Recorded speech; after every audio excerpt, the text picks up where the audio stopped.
¿Qué tal? Buenas tardes a todas y a todos. Vamos a continuar con este diplomado en el sistema de nulidades. Bienvenidas y bienvenidos todos. Y bueno, hay que seguir. Acuérdense que pueden participar como lo hicieron ayer en cualquier momento de esta plática. Y bueno, vamos a seguir ya para terminar estas 4 etapas del proceso electoral. Pues vimos que nos quedamos en jornada electoral. Platicamos algunos puntos de la jornada electoral que después ya vamos a ver a fondo. Después viene la etapa de resultados y declaración de validez de las elecciones. En esta etapa es cuando los institutos estatales electorales o el INE es cuando dicen pues quién ganó la elección y quiénes son las candidatas o los candidatos ganadores, pues respectivamente en elecciones federales y en elecciones locales. Y aquí también aparece la figura muy importante que la veremos durante el desarrollo de este diplomado, que es el recuento de votos. Acuérdense que los votos se pueden recontar primero en la casilla si hubiera alguna inconsistencia o faltar una boleta por ahí o no fueran los datos exactos, se pueden volver a contar las boletas en la casilla, pero después hay otra figura que si por algo se llenan mal las actas de escrutinio y cómputo en la casilla, por cualquier circunstancia tienen errores, pues luego podemos solicitar en esta tercera etapa recuento de votos ante el INE o ante la autoridad administrativa. Le podemos pedir que nos abra uno, varios paquetes, o inclusive le podemos solicitar a la autoridad como partidos políticos, pues que nos abra todos los paquetes en un distrito, etcétera, ¿no? En esta etapa de recuento de votos también, pues muchas veces el INE sí tiene que hacer el recuento de votos, sí tiene que abrir paquetes, sí tiene que contar los votos nuevamente, pero todavía hay una tercera opción que es, si no estoy de acuerdo con la apertura de paquetes, con el recuento de votos que realizó el INE o el Instituto Electoral Estatal, pues todavía puedo solicitarle al Tribunal Electoral del Estado si es una elección estatal o al Tribunal Electoral Federal si se trata de elecciones federales que vuelva a realizar este recuento de votos. Ojo, aunque la ley dice que si ya me hicieron el recuento de votos, la autoridad administrativa no se lo puedo solicitar ya a un tribunal. Llegan los partidos y le dicen al tribunal, oye, vuélveme a hacer el recuento de votos porque me lo hicieron mal ante la autoridad administrativa. Hay estas inconsistencias, etcétera. Entonces, los tribunales electorales, tanto de las entidades federativas como el federal, pues también tienen atribuciones en un momento dado para volver a abrir un paquete y volver a contar todas las boletas, o en su caso, si por algún motivo no abrió el paquete el INE, pues el tribunal puede abrir ese paquete. Es decir, tenemos 3 instancias, la casilla, luego el INE y finalmente el tribunal. Pero en muchas ocasiones los tribunales electorales han tenido que abrir paquetes. Por ejemplo, la última elección de la gobernatura de Campeche abrió algunos paquetes solamente el Instituto Electoral de Campeche. Luego otra parte de paquetes la abrió el Tribunal Electoral de Campeche, pero no se abrieron todos. Entonces el partido político quedó en segundo lugar por menos de 2 puntos porcentuales, pues fue hasta el Tribunal Electoral Federal y le dijo, en el instituto me abrieron unos paquetes, pero no todos. En el Tribunal Electoral de Campeche me abrieron otros paquetes, pero no todos. Y entonces Tribunal Electoral Federal, yo quiero que me abran todos los paquetes. Y entonces para darle transparencia y certeza al proceso, el Tribunal Electoral Federal pues decidió abrir todos los paquetes en el estado de Campeche con motivo de la elección de la gobernatura, y entonces varios funcionarios y funcionarias del tribunal, pues nos tocó ir a Campeche 3 días seguidos, a abrir todos los paquetes de la elección de la gobernatura y a volver a contar una por una todas las boletas, todos los votos que se recibieron en esa elección, con la finalidad de darle completa transparencia y certeza al proceso. Entonces, todo eso se realiza en la tercera etapa, pero ¿por qué hay una cuarta?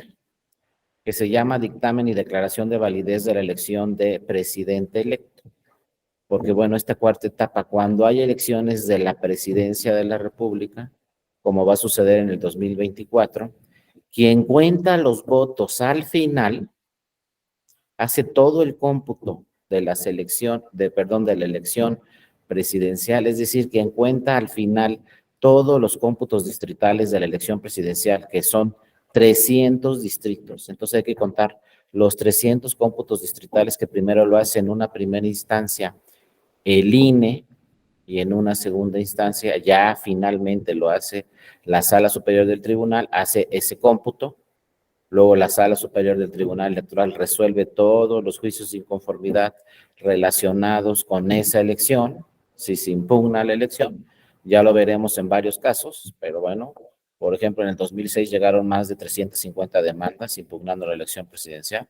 En el 2012 también llegaron más de 350 demandas impugnando la elección presidencial. En el 2018, pues no llegó ninguna impugnando la elección presidencial, porque pues el candidato ganador, ahora nuestro presidente, ganó con 18 puntos de ventaja. Entonces, históricamente los partidos políticos decidieron no impugnar la elección presidencial en el 2018. Pero bueno, ya que se resuelven todos los juicios de inconformidad, entonces se hace un cómputo final y se hace la declaración de validez de la elección y el Tribunal Electoral dice quién es el candidato o en su caso la candidata ganadora de la elección presidencial y le expide la constancia de mayoría y validez al candidato o en su caso candidata ganadora. Entonces esta elección es la única elección federal que la declaración de validez de la elección no la hace el INE. El INE declara válidas todas las elecciones de las senadurías y declara válidas todas las elecciones de diputaciones. Pero la elección presidencial no es el INE el que declara su validez. Ahí, en ese caso, es la Sala Superior del Tribunal Electoral quien otorga, además de declarar la validez de la elección, otorga la constancia de mayoría y validez. Entonces, la candidata o el candidato ganador, pues tiene que ir ahí a una sesión a la Sala Superior, donde le van a decir que es válida la elección y le van a entregar su constancia de candidato o en su caso candidata electa de la elección presidencial. Entonces ahí tampoco nos podemos confundir. No vamos a ir al INE, el INE no va a declarar válida la elección presidencial. Tratándose de la elección presidencial, siempre será la Sala Superior del Tribunal Electoral quien declare la validez de esa elección. Por eso, cuando hay elecciones presidenciales, hay una cuarta etapa, que es esta: dictamen y declaración de validez de la elección de presidente electo. Entonces, por ejemplo, aquí al Tribunal Electoral, a la Sala Superior, pues vino Fox, luego vino Calderón, luego vino Peña Nieto y luego vino López Obrador. Y en el 2018, pues a ver quién viene, ¿no?, a recoger su constancia de mayoría y validez y de candidato, candidata electa. Pero por eso hay una cuarta etapa que se da en la elección presidencial. En las entidades federativas hay casos similares, hay casos que no. Hay entidades federativas donde es el Tribunal Electoral del Estado quien declara válida la elección de la gobernatura y emite la constancia de mayoría y validez. En otros estados no es el Tribunal Electoral del Estado. En otros estados es el Instituto Estatal Electoral. Entonces hay que ver en qué entidad federativa estamos y si en esa entidad federativa entrega la constancia el Tribunal Electoral como a nivel federal o entrega la constancia de la candidata o candidato a la gobernatura ganadora el instituto. Ahí sí tenemos las dos figuras. Pero a nivel federal es una cuarta etapa que será cuando se entregue la constancia de mayoría y validez de la elección presidencial, ¿no? Entonces, bueno, así dice la Constitución, ¿no? La Sala Superior realizará el cómputo final de la elección de presidente de los Estados Unidos mexicanos una vez resueltas todas las impugnaciones que se hubieran interpuesto de esta elección y hará la declaración de validez de la elección de presidente electo respecto del candidato que hubiese obtenido el mayor número de votos, ¿no? Así lo dice el 99 de la Constitución y pues sigue esta disposición vigente. Vean, aquí es la última constancia que expidió la Sala Superior al actual presidente, que en ese momento fue el candidato electo. Al lado de él está la que en ese momento era la presidenta del Tribunal Electoral del Poder Judicial de la Federación, la magistrada Yanino Talora, le otorgó la constancia, pero ahí están en una sesión donde también están los magistrados y la magistrada que actualmente integran la Sala Superior. Tiene un dato muy curioso esa constancia, porque por primera vez, desde hace muchos años, el presidente de la República, es decir, el actual presidente que tenemos, no va a durar 6 años, va a durar 5 años con 10 meses. Ahí esa constancia señala que terminará su encargo el 30 de septiembre del 2024. Es decir, el 30 de septiembre del año que entra, terminará sus funciones nuestro actual presidente y el 1 de octubre de 2024 entrará en funciones el nuevo o la nueva candidata electa. Entonces, todos los juicios de inconformidad, obviamente, se tienen que resolver antes de esas fechas. Históricamente, muchos años, pues, tomaba posesión el nuevo presidente el 1 de diciembre, pero con una reforma que se realizó en el 2014, ahora el 30 de septiembre va a ser el último día de la presidencia de el candidato al actual presidente, ¿no? Andrés Manuel López Obrador. Entonces no va a durar 6 años, va a durar 5 años con 10 meses. Y el 1 de octubre del año que entra, pues tendremos una candidata o un candidato electo, como así lo señala la Sala Superior en su momento. Entonces vean, casi es un año, porque el proceso electoral empieza en septiembre de este año y el candidato electo lo tendremos el 1 de octubre del año que entra. Pero bueno, esta constancia no tiene que entregarse el 30 de septiembre. Esta constancia se puede entregar inclusive en agosto. Ya podemos saber en el agosto quién es la candidata o el candidato electo que ganó la elección presidencial, aunque asuma sus funciones hasta el 1 de octubre, pues más o menos las fechas en que resuelve todas las inconformidades y hace el cómputo final y otorga la constancia de mayoría y validez la Sala Superior, es por ahí de los últimos días de agosto, ¿no? Depende también de la carga de trabajo. Les digo, en 2006 llegaron más de 350 demandas impugnando la elección presidencial. En 2012 también llegaron más de 350 demandas impugnando la elección presidencial. Entonces hay que resolver todos esos asuntos para luego hacer el cómputo final y otorgar la constancia. Y entonces luego en 2018 se pensó, pues si llegaron 350 en 2006, llegaron 350 en 2012, pues van a llegar 350 en 2018. Y resulta que en 2018 no llegó ni una sola demanda. Nadie impugnó la nulidad de la elección presidencial. Primera vez que no se impugna en ningún distrito ni a nivel general la elección presidencial. ¿Saben quién presentó 300 demandas en el 2018 ante la Sala Superior? El PES. O sea, imagínense cómo es la materia electoral, que el PES, su candidato era Andrés Manuel López Obrador y ganó la elección. Pero todos el PES presentó una demanda en cada uno de los 300 distritos. Entonces llegaron 300 demandas a la Sala Superior, pero del PES. No estaba impugnando la elección presidencial, obviamente, porque ganó su candidato la presidencia. Lo que estaba impugnando era el cómputo. El PES vino y le dijo al tribunal en 300 demandas, ¿sabes qué? Se distribuyó mal el voto y le dieron más votos a Morena, más votos al PT y menos votos a mí. Se distribuyó mal el voto, se hizo mal el cómputo de los votos, se contaron mal en pocas palabras, ¿no? Pero bueno, ya lo revisó el tribunal y le contestó al PES, no, están bien contados los votos. ¿Y por qué impugnó esto el PES? Porque el PES tenía más o menos por ahí 2.7% de la votación. Y para que conservara su registro, necesitaba el 3% de la votación. Entonces llegó el PES en el 2018 y le dijo al tribunal, no, a mí me corresponden más votos que los que tiene en este momento Morena y los que tiene en este momento el PT. Pero el tribunal revisó esas inconformidades y dijo, no, se distribuyeron bien los votos y pues ni modo, tienes el 2.7% de la votación, necesitabas un 3%, como no tienes el 3%, pierdes tu registro como partido político. Y por eso en el 2024, pues van a ver que en la boleta no nos vamos a encontrar PES, porque perdió su registro, porque así lo decidió la ciudadanía y también otros 2 partidos políticos que compitieron en el 2018 y luego en el 2021 también perdieron su registro. Entonces nos vamos a ir para el 2024 con los partidos políticos tradicionales. Como que aquí a la ciudadanía en este país pues le gusta más o menos siempre los mismos partidos, porque se registraron desde hace muchos años.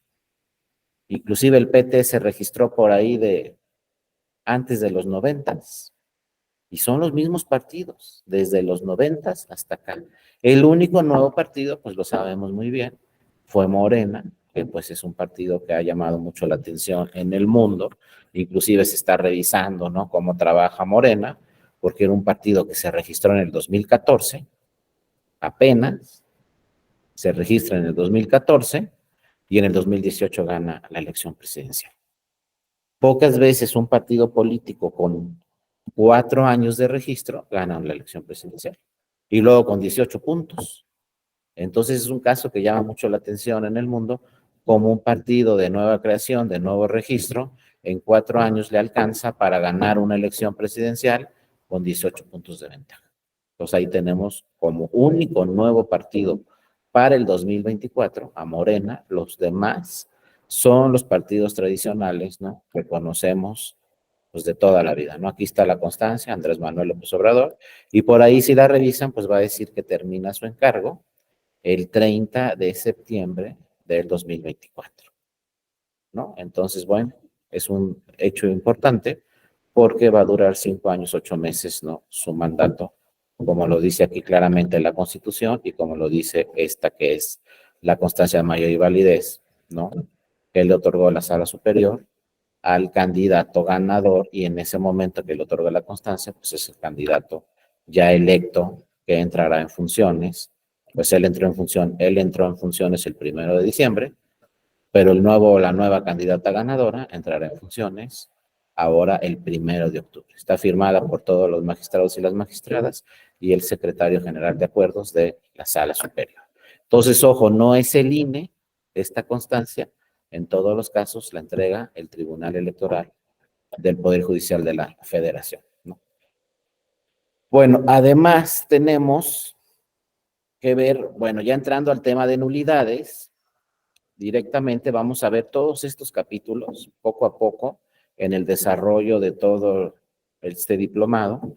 Primero vamos a ver qué es una nulidad, luego cuáles son los principios que ya los vieron, los vamos a repasar rápidamente, pero ya los vieron con mi compañero el maestro Alexander, los principios, criterios del sistema de nulidades. Y luego vamos a ir revisando poco a poco cuándo se anula una votación recibida en una casilla, cuándo se anula la votación de una casilla, cuáles son las causales que pueden provocar que se anulen todos los votos en una o varias casillas en una elección. Luego después vamos a ver en qué caso se puede anular la elección de diputaciones federales, en qué caso se puede anular una elección de senadurías o en qué caso se podría anular la elección de la presidencia de la República. Vamos a revisar todas esas causales de nulidad. Luego también vamos a revisar unas nuevas causales de nulidad que se crearon en 2014. Y lo relevante de estas causales de nulidad que se crearon en 2014 es que no se plasmaron en ninguna ley, se plasmaron en la Constitución. ¿Y por qué se plasmaron estas nuevas causales de nulidad en la Constitución? Pues con el objetivo de que aplicaran en todas las elecciones. Para no estar en el problema de que cuáles son las que están en Colima y cuáles son las que están en Sinaloa y cuáles son las que están en la Ciudad de México. Ahí dijo el legislador, para que apliquen en todas las elecciones de todo el país, vamos a plasmarlas en la Constitución Federal. Entonces se plasmaron 3 causales de nulidad en el 2014, pero a nivel constitucional.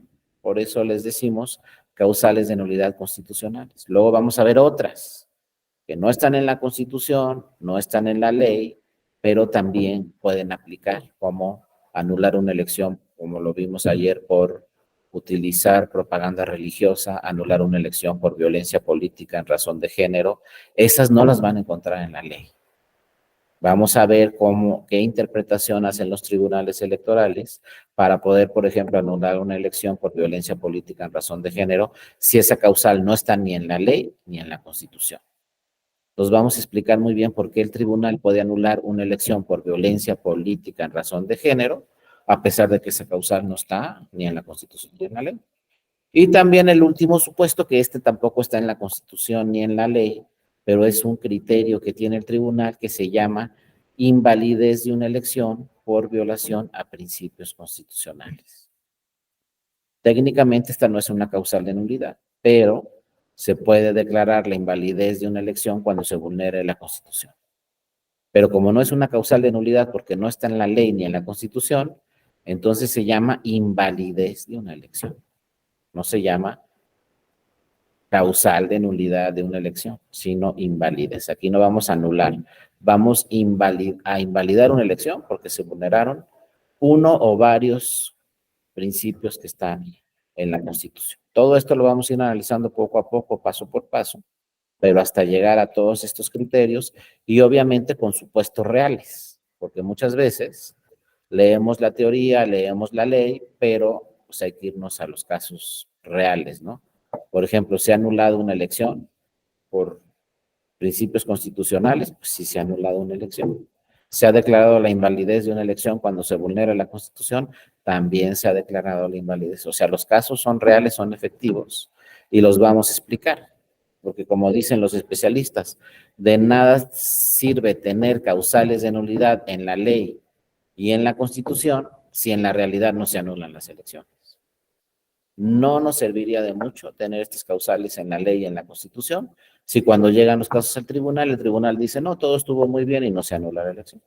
Constantemente los tribunales electorales y el Tribunal Federal anulan elecciones. Por ejemplo, en el 2021 anularon más de 15 elecciones municipales, solamente el Tribunal Federal. Entonces, es una realidad que se anulan las elecciones.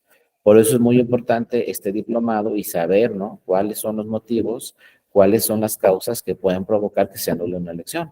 Y son casos reales y en todas las elecciones federales, desde hace mucho tiempo, por lo menos se ha anulado una elección. Entre federales y estatales, siempre en los procesos electorales, vemos que por ahí sale un tema donde se anula una elección. El 2021 no fue la excepción, pues ya veremos en el 2024. Pero si vamos a tener las elecciones más grandes de la historia de nuestro país, pues seguramente van a llegar muchas impugnaciones solicitándole a los tribunales electorales que se anulen elecciones. Y bueno, ya veremos los casos y ya veremos cómo se resuelven esos casos, ¿no? Ahora, ¿qué se puede anular? Es importante saber desde un voto. Y uno dice, pero ¿para qué se pelean por un voto? Pues les voy a decir que en este tribunal han llegado casos con elecciones empatadas. Así. Llega un asunto de un municipio donde nos dicen, pues el partido tal tuvo 2,500 votos y el otro partido 2,500 votos, empatados. Entonces imagínense que llegue una demanda y nos digan, pues aquí vamos empatados, pero ¿sabes qué tribunal? Esta boleta la anuló el INE o la anuló el Instituto Electoral del Estado, pero es para mi partido. Entonces imagínense que con una boleta puede cambiar un resultado. Con una boleta a lo mejor no se anula una elección si se revisa esa boleta y se cambia el sentido de esa boleta. Porque les digo, hemos tenido elecciones empatadas, donde llegan hasta acá al Tribunal Federal con un resultado empatado. Obviamente eso no va a pasar en la elección presidencial, pero hay muchos municipios donde pues sí puede haber resultados muy cerrados, ¿no? El último que me acuerdo fue en un municipio en Hidalgo, donde quedaron empatados. Y se fueron al Tribunal de Hidalgo, seguían empatados, se vinieron al Tribunal Electoral Federal, se abrieron todos los paquetes y quedaron empatados. No hubo forma de darle un voto más a cualquiera de los partidos o quitarle un voto a cualquiera de los partidos. Todo se realizó bien por parte de las autoridades administrativas. Entonces, cuando llegó el caso al Tribunal Federal, el Tribunal Federal dijo, no, pues ya revisamos todo y quedaron empatados. ¿Y qué dice la ley si quedan empatados? Pues hay que convocar elección extraordinaria y otra elección, porque quedaron empatados. Imagínense organizar toda una nueva elección porque un ciudadano no fue a la casilla a votar. Nada más uno. Y con ese ciudadano que no fue a la casilla a votar, pues el resultado fue empatados y a volver a organizar todo y volver a empezar. Entonces les digo, hay municipios que sí dan la sorpresa. También hace algunos años, por ejemplo, en diputaciones locales en Quintana Roo, en una diputación local, pues un candidato le ganó a otro por 5 votos de diferencia. La diferencia eran 5 votos. Pues el segundo lugar fue al tribunal e impugnó 7. Dijo, estos 7 votos, el INE dijo que eran nulos y yo digo que son para mi partido. Pues resulta que el Tribunal Electoral dijo, tienes razón, aquí se equivocó el Instituto Electoral de Quintana Roo, estos votos son para tu partido. Pues con esos 7 votos a favor de ese partido, rebasó al primer lugar y él quedó en primer lugar y el primer lugar quedó en segundo lugar por 7, 8 votos, algo así. Entonces, por eso es tan importante. Imagínense, uno dice, no, pues un voto. Si rescatamos un voto de cada casilla, nada más uno, pues en una elección de diputaciones federales, por lo general, se instalan 500 casillas. Si en esas 500 casillas que se instalan rescatamos solamente un voto, donde los escrutadores dijeron que era nulo y nosotros consideramos que es para nuestro partido, con un voto que rescatemos en cada casilla son 500 votos en el distrito. Y esos 500 votos, pues fácilmente le pueden dar la vuelta a un resultado. Por eso es tan importante que los partidos políticos tengan representantes en todas las casillas. Con que ese representante en esa casilla rescate un voto, ya se rescataron 500. Y eso puede darle fácilmente la vuelta a un resultado en una elección de diputaciones federales donde se instalan 500 casillas. Pero les digo, en el país hay municipios todavía donde se instalan 8 casillas. Eso es todo el municipio, 8 casillas. Pues con 8 casillas cualquier irregularidad puede provocar o que se anule la elección o que haya un cambio de resultado y el primero baje a segundo y el segundo baje a primero. Eso ya lo vamos a ir platicando poco a poco. Pero ojo, lo primero que tenemos que revisar en el sistema de nulidades son los votos. ¿Cuándo se anuló un voto? ¿Cuándo no? ¿Cuándo es voto válido? ¿Cuándo es voto nulo? Por ahí tengo una presentación donde hay varios supuestos que ya analizó la Sala Superior. Ya en otra sesión vamos a ver esos supuestos, como la Sala Superior en varios casos le dijo al INE, sabes que aquí te equivocaste, el voto no es nulo, el voto es a favor de este partido. Y vamos a ver cómo se valora una boleta para saber si efectivamente el voto es válido o el voto es nulo, porque ahí la ley no es muy clara. Porque fíjense, ya lo veremos después, ¿no? Con casos reales, pero la ley dice, voto válido, una marca dentro del recuadro. Muchas leyes en el país. Y la ley general dicen, el voto será válido cuando encontremos una marca dentro del recuadro. Pero ese texto está completamente mal.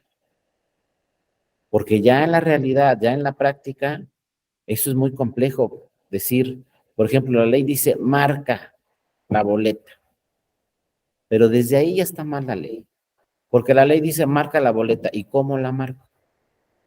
O sea, la lógica que nos han enseñado en México es marcarla con una cruz, pero la ley no dice marca con una cruz, la ley dice, y la propia boleta, ahorita la vamos a ver, dice marca.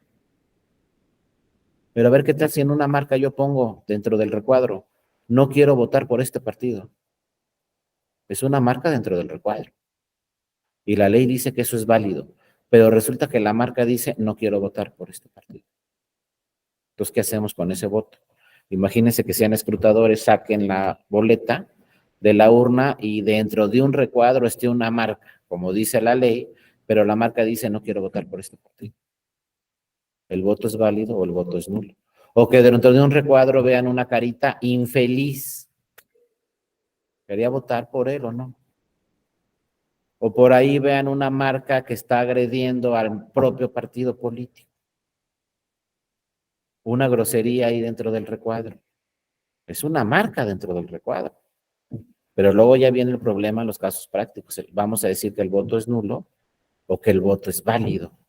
Sí está la marca dentro del recuadro, pero la marca puede ser ofensiva, la marca puede decir no quiero votar por este partido, la marca puede decir no quiero votar por este candidato que está aquí en este recuadro. Entonces vean, van a ver todas las posiciones que hay.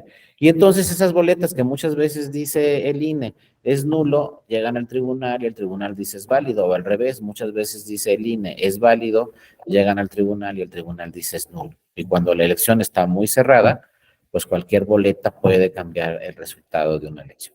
Entonces, bueno, en el tema de nulidad, lo primero que tenemos que revisar es boleta. con boleta. Después, la segunda parte que podemos revisar es toda la votación en una casilla.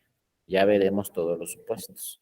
Pero un partido puede impugnar toda la votación en una casilla. Ojo, en la casilla no se pueden anular los votos de un partido nada más. Por ejemplo, que llegue el PAN y diga, quiero que se anulen los votos de Morena, porque hubo tales irregularidades en la casilla. La ley dice, pues si hubo tales irregularidades en la casilla, se van a anular todos los votos, no unos u otros. Se van a anular todos, absolutamente todos los votos, también los de tu partido político. Entonces hay que tener mucho cuidado. Yo he visto expedientes donde el partido, por ejemplo, me acuerdo uno rápidamente. ¿Quién impugnó la votación en esa casilla? El PAN. ¿Cómo quedó el resultado de la votación en esa casilla? Fíjense, 100 votos el PRI. El PAN que impugnó la votación en esa casilla tenía 98. En ese tiempo el PRD 96. El Verde 18 y el PT 7. Entonces, ¿saben quién fue al tribunal a impugnar la votación en la casilla? El PAN, que tenía 98. Y luego, ¿qué creen? Tenía razón, porque había irregularidades que provocaron que se anularan todos los votos. Entonces, como quien dice, el PAN ganó en la demanda y se anularon todos los votos en esa casilla. Pero la pregunta es, ¿qué pasó con el cómputo distrital? Al quitarle al cómputo distrital los votos de esa casilla, porque se anularon. Pues, ¿qué pasa con el cómputo distrital? Le quitan 100 votos al PRI de esa casilla. Pero al PAN que impugnó le van a quitar 98. Entonces, ¿le convino impugnar al PAN o no? Le van a quitar 98. Al PRD le van a quitar 96. Al Verde le van a quitar solo 18. Y al PT solo 7. Entonces la pregunta es, ¿le convino al PAN impugnar la votación en esa casilla? A él le están quitando 98 votos. Al PRI está bien, 100. Pero al PT nomás le están quitando 7 del cómputo distrital. Y al Verde nada más le están quitando 18 del cómputo distrital.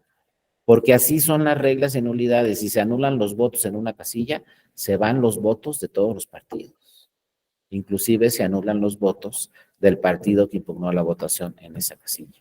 Por eso hay que tener mucho cuidado. A lo mejor al PAN no le convino impugnar la votación en esa casilla porque le quitaron 98 votos. Y dijo, bueno, al PRI le quitaron 100. Pues sí, al PRI le quitaron 100, pero a ti te quitaron 98. Y al PT solamente 7 del cómputo distrital.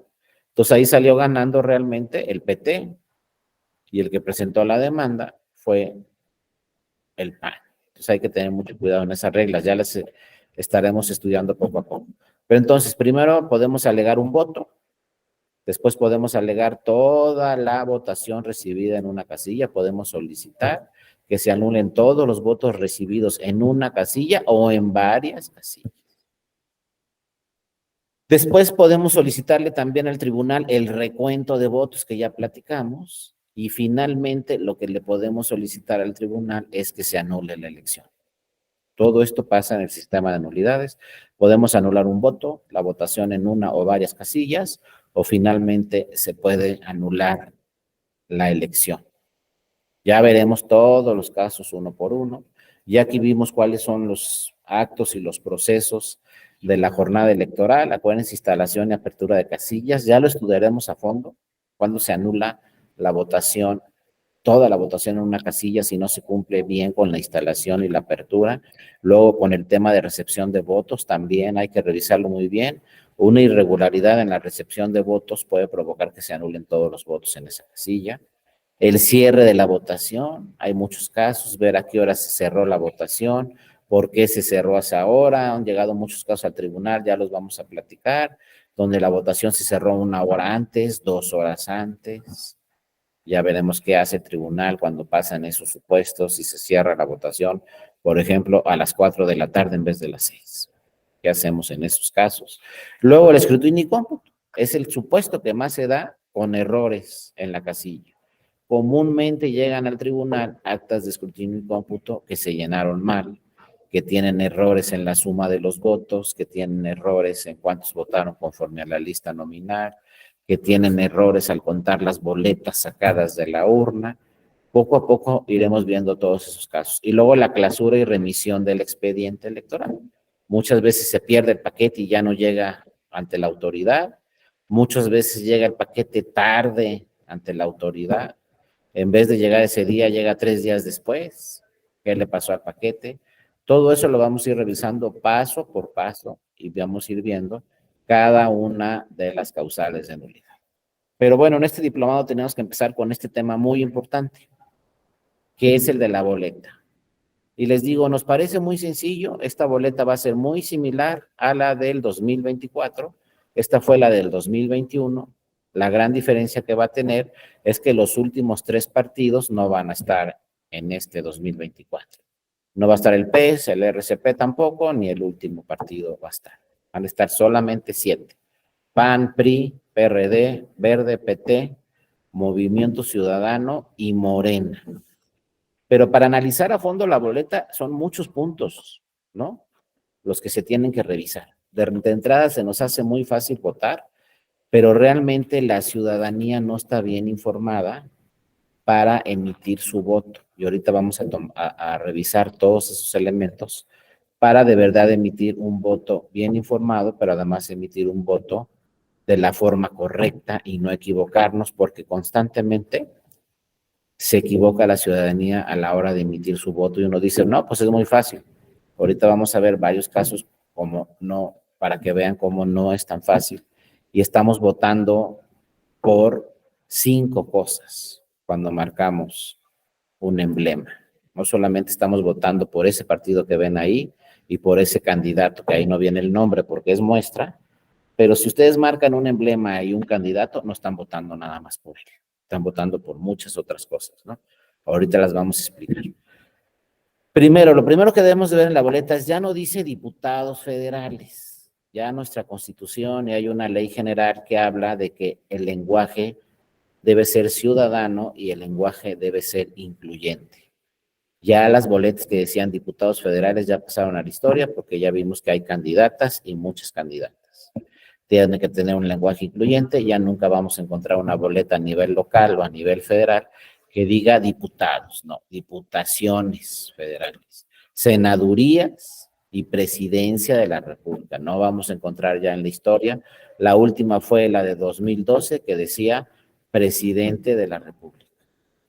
Ya la boleta del 2024, sin lugar a dudas, va a decir presidencia de la República y por ahí pueden aparecer, obviamente, candidatas a la presidencia de la República.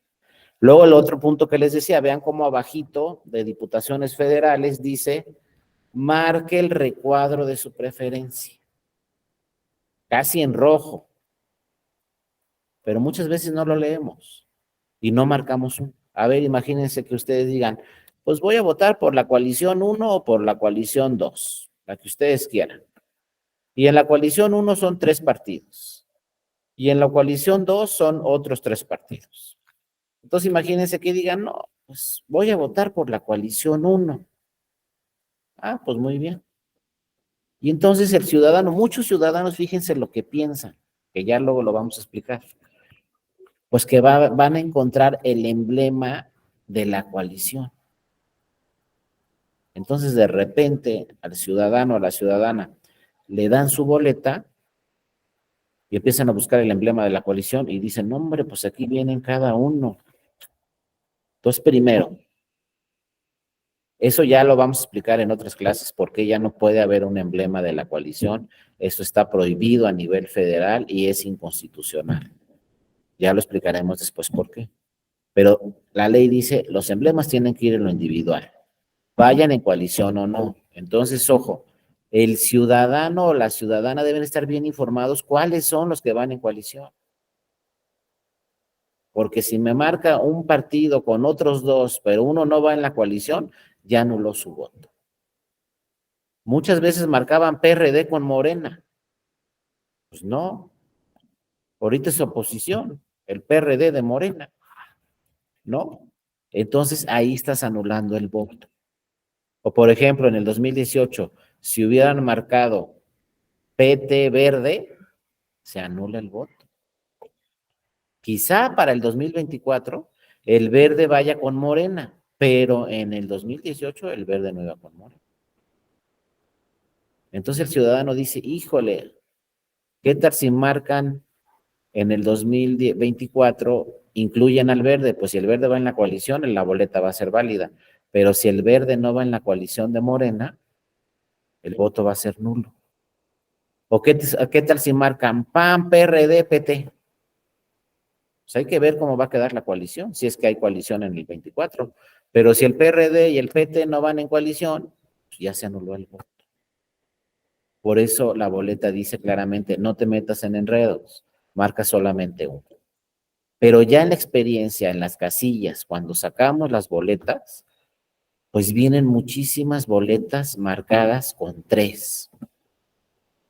Y esas boletas donde marcan los 3, pues en la mayoría de los casos marcan los 3 de la coalición. Por lo general no se equivocan. Sí hay errores y luego meten un partido que no está en la coalición. Pero a ver, imagínense, estamos en una casilla. Somos escrutadores. Sacamos 11 boletas con 3 marcas.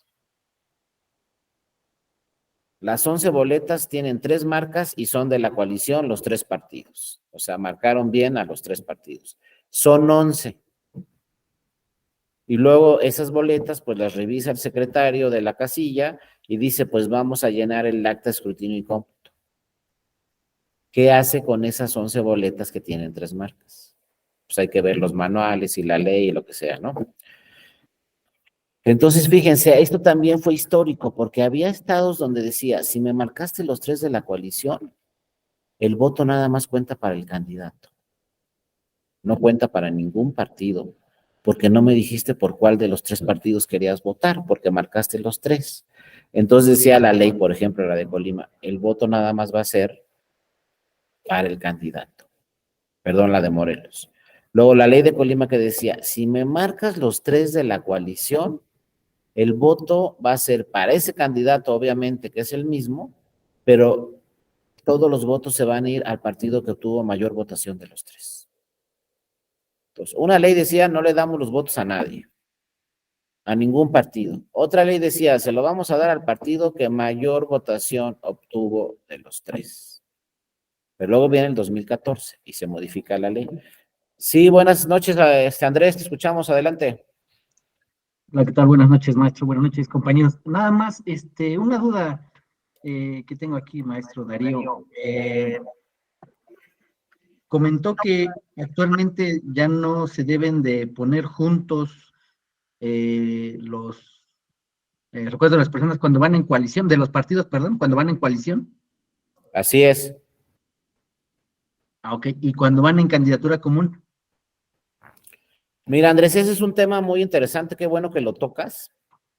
A nivel federal está prohibida la candidatura común y ya de una vez me voy a meter ese asunto para que no les quede ahí la duda. Gracias. Era cuando había emblemas de coalición, o sea, un solo emblema de coalición, no estaban los partidos en lo individual. ¿Por qué era un solo emblema de coalición y no estaban en lo individual? Porque los partidos políticos firmaban convenios de coalición y decían, por ejemplo, el grande le decía a los chicos, miren, vamos los 3 en coalición, pero vamos a firmar un convenio y ese convenio yo les voy a garantizar el 3% a cada uno de ustedes. El grande le decía a los chicos, si no obtienes el 3%, yo te voy a pasar de mis votos. Y sonaba lógico, ¿no? Pero eso llegó hasta la Corte y luego llegó a la Sala Superior del Tribunal. Y tanto la Corte como la Sala Superior del Tribunal dijeron, eso es inconstitucional. No puede firmar un convenio un partido con otro diciendo, pues si no te alcanza el 3%, yo te doy de los míos, ¿no? Porque entonces, a ver, por el voto debe respetarse la voluntad ciudadana, no los convenios de los partidos. Si yo quería votar por el partido grande, a lo mejor votaba por el partido grande, pero luego resulta que en el convenio mi voto se lo daban a uno chico, para que ese chico no perdiera su registro. Pero no se respetaba la voluntad ciudadana, porque decía, a ver, yo quería votar por el grande y voté por el grande, según yo, pero resulta que como al chico le faltaban votos para el 3%, mi voto se lo dieron al chico, y entonces, ¿Quién decidió mi voto, yo o los partidos en su convenio? Los partidos en su convenio. Entonces impugnó, fíjense esto, a la Corte, luego al tribunal, y el tribunal dijeron, es inconstitucional, debe respetarse la voluntad ciudadana y por lo tanto, aunque vayas o no en coalición, tienes que ir con los emblemas en lo individual, para que el ciudadano pueda decidir por un partido de la coalición y su voto se vaya a ese partido de la coalición y no se vaya a otro en un convenio. Entonces, a partir del 2009, si ven la boleta del 2006, todavía venían emblemas de la coalición. Esto se impugnó 2007, 2008. Ahora, si ven la boleta del 2009, ya todos los partidos vienen en lo individual. Pero viene ahora la otra parte que dice Andrés. La ley, fíjense, si ustedes ven la ley de partidos políticos y la ley general de instituciones y procedimientos electorales y lo que dijo la Corte y el Tribunal a partir del 2009, ya no existe la candidatura común. Ah, como nos dice aquí muy bien Jonathan, perfecto Jonathan, ¿te acuerdas? Exactamente esas son.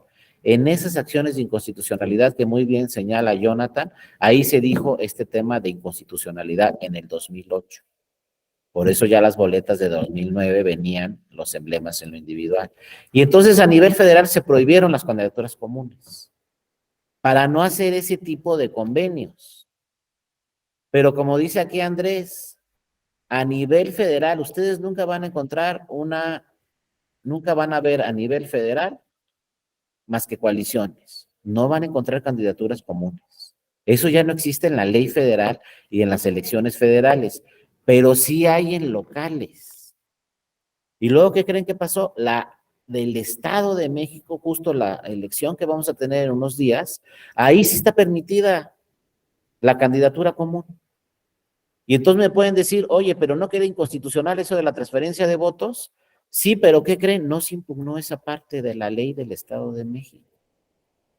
Entonces sigue vigente, porque no se ha impugnado.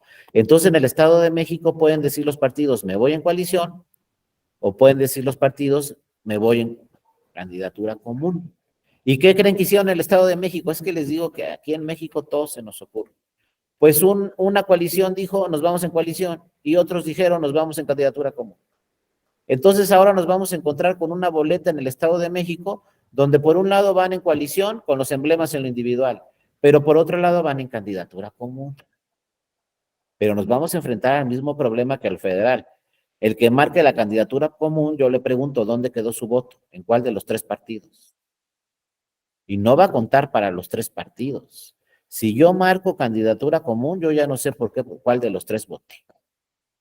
Van a ver que en un futuro eso que está en el Estado de México o lo van a quitar o se va a impugnar y van a decir que es inconstitucional.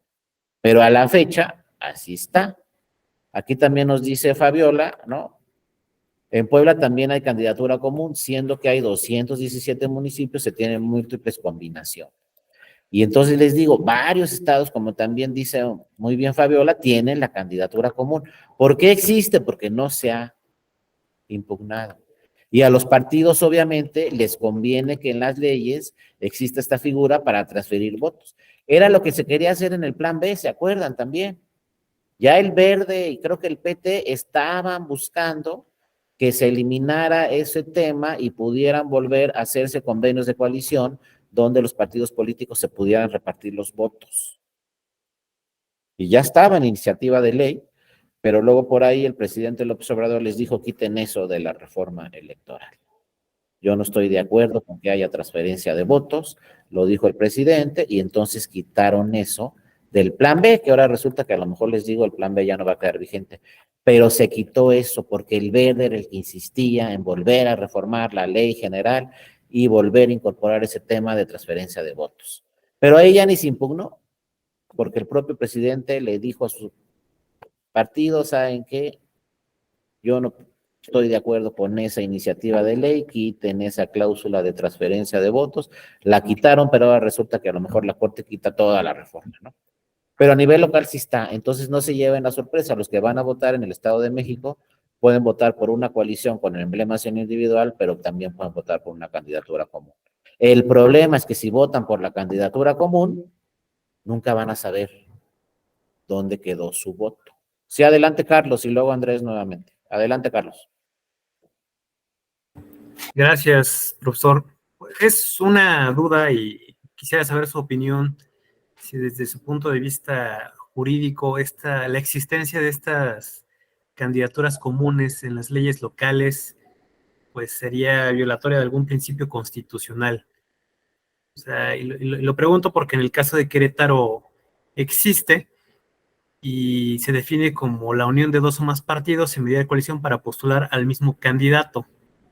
Y aquí usted pone un caso muy concreto, ¿no? De ese traslape de votos, que sería violatorio de, pues, la decisión del ciudadano, ¿no? O sea, los partidos son los que deciden a quién traslapar, que eso ya no se puede hacer. Pero en el caso de Querétaro, también sucedió otro especie como de, yo llamaría fraude a la ley, en el sentido de que hubo un partido político que ganó la totalidad de los distritos electorales locales uninominales, pero bajo el esquema de candidatura común, presentó a 3 de ellos como integrantes del otro partido, y bajo ese esquema participaron en la asignación de diputados de representación proporcional cuando no tendrían derecho a participar en la asignación, y así fue como pues tuvieron un diputado adicional y están sobre representados. Entonces, pues la ley lo permite porque así está el esquema de candidatura común, y pues quería saber cuál es su opinión frente a estas distorsiones que genera esta figura. Así es, Carlos, ese tema que tocas también es muy importante porque así están las legislaciones y es que el problema es que no se impugna luego esa legislación y entonces queda vigente. Y ese tema que tocas tú muy bien, Carlos, pues ahí hay una sobrerepresentación. El problema es que si nunca se impugnaron esos temas, pues los tribunales constitucionales como la Corte o el Tribunal Electoral Federal no lo van a poder revisar. Pero si lo revisa, va a suceder lo que nos señaló el compañero. Ahí están las 3 acciones de inconstitucionalidad que se resolvieron ya en el 2008, donde se dijo claramente el voto es intransferible y también puede haber otros temas de fraude a la ley, como muy bien lo señalas, Carlos.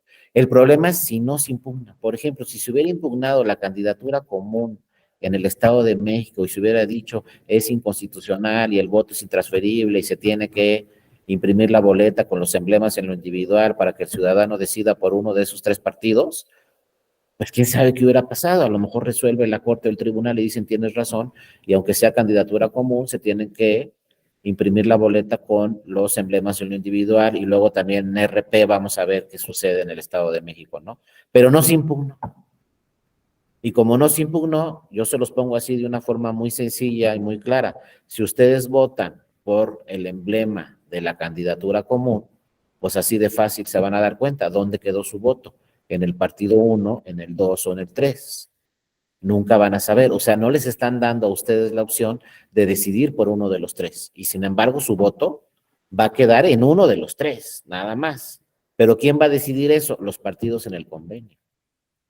Si no le alcanza a un partido el 3%, pues el grande le va a dar al chico ese 3%. Entonces, su voto, que a lo mejor quedó en el grande, va a pasar al chico. Ustedes eso nunca lo decidieron. Pero bueno, así está en el Estado de México, y luego pueden venir los temas de representación, de sobrerepresentación, que muy bien dice Carlos. Pero no se impugnó la ley en su momento. Ahora, ojo, yo no les digo que eso no se puede impugnar después en los tribunales electorales. Puede ser que esos temas de sobrerepresentación llegaran al tribunal y el tribunal tendría que revisar los casos concretos. Pero el tema más importante de la candidatura común es la transferencia de votos. Eso quedó prohibido en esas acciones de inconstitucionalidad que nos publicó ahorita el compañero. Ahí quedó claro que el voto es intransferible y dijo la Corte, ¿saben qué? Todas las boletas se impriman con emblema en lo individual, pero en elecciones federales. No ha llegado un caso a la Corte en elecciones locales, y entonces vamos a encontrar, como dice Fabiola, en Puebla, o como dice Carlos, en Querétaro, o como en el Estado, porque no se han impugnado.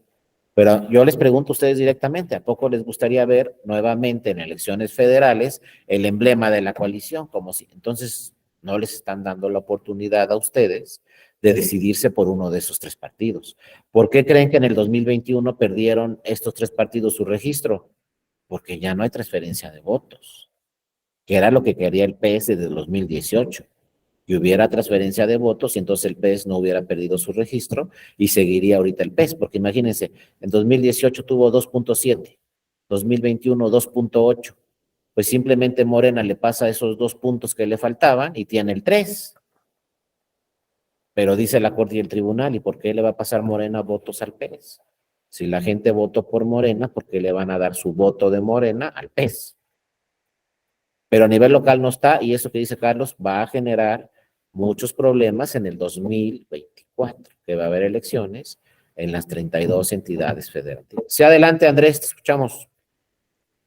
Sí, bueno, también mi comentario iba en este sentido, como dice usted, maestro Darío, pues mucho depende de las acciones o de los medios de impugnación que promueva la ciudadanía, porque si no lo promueve, el tribunal no lo puede hacer porque se le ocurra, porque así es, ¿no? Pero me llama la atención justo el Estado de México, porque el Estado de México es uno de los estados más grandes, con más recursos que muchos de los estados en los que nosotros vivimos, pues se mantiene muy pasivo en la parte política.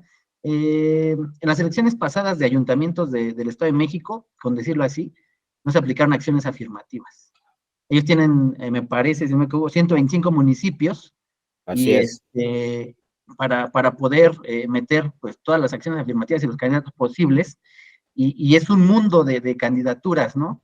Entonces, me llama la atención el Estado de México, esta pasividad que ellos tienen, de pues como dejar pasar, nadie hace nada, o no sé si así es la idea, ¿no? Que vayamos todos en lo que hemos ido por todo el tiempo y no se metan pues estos medios de impugnación para modificar en beneficio de la ciudadanía pues las mismas reglas del juego. Es mi comentario.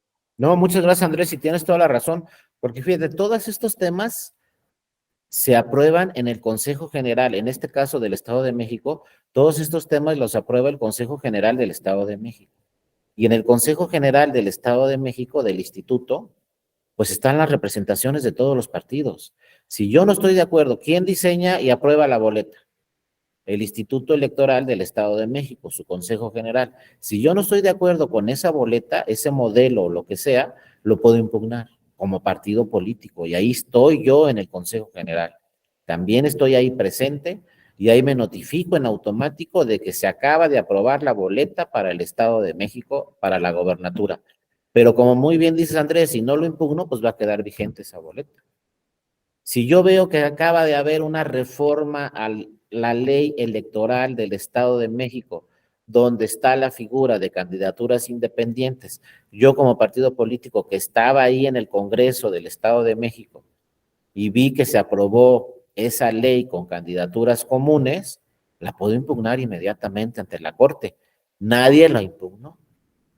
Entonces, lo que dice Andrés es un dato curioso. Ahí está el representante de Morena, del PRI, del PAN, del PRD, de todos los representantes de los partidos. Pero si no impugnan esas decisiones que se van tomando, primero la ley y luego el modelo de boleta o el modelo de acta de escrutinio y cómputo, todos esos temas, si no se impugnan, pues van a quedar así. Y si vamos a tener una boleta en estos 10 días para el Estado de México, por un lado, candidatura común y por otro lado, coalición, es porque no se impugnó durante el desarrollo de todo el proceso electoral, pues el tema de candidaturas comunes. Y entonces ahí salieron ganando los partidos porque, pues por ejemplo, creo que el Verde va con Morena en el Estado de México, pues el Verde ya no va a perder su registro en el Estado de México, porque seguramente en esa candidatura común, pues hay un convenio donde dice, si no alcanzo el 3%, pues tú me los pasas. ¿No? No sé, no he visto ese convenio, yo me imagino, pero no sé. No que al revés, por ejemplo, la otra coalición del Estado de México, que es PAN, PRD y PRI, ahí sí cada quien sus votos. Y si, por ejemplo, el PRD no alcanza el 3%, el PRD pierde su registro en el Estado de México. ¿Quién va a decidir si pierde su registro en el Estado de México el PRD, por ejemplo? La ciudadanía.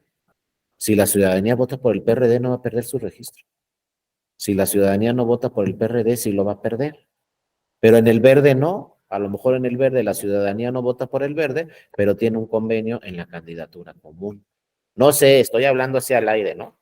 No he visto los convenios, ni cómo llegaron a esos acuerdos, ni qué se firmó, pero eso puede pasar. Entonces, es la gran diferencia entre una candidatura común y entre una coalición. En la coalición decide la ciudadanía si el partido conserva su registro o no. En la candidatura deciden los partidos en los convenios que firman. Y resulta que en el Estado de México tenemos las dos figuras, y entonces una coalición decidió por la figura de la coalición y otra decidió por la candidatura. Entonces, una boleta que a lo mejor es la última vez que la ven, ¿eh? Donde por un lado viene la coalición y los 4 emblemas de los partidos, y por otro lado viene un solo emblema de la candidatura común. Pero lo que debe ser es como a nivel federal, que sea la ciudadanía la que decida dónde queda el voto. Entonces les decía, bueno, estamos en diputaciones federales, ¿no? A nivel federal. Entonces, ¿qué hacemos con esas 11 boletas que marcaron los 3 de la coalición? A partir de la reforma de 2014, dice la ley general, la que aplica en las elecciones federales, ¿no?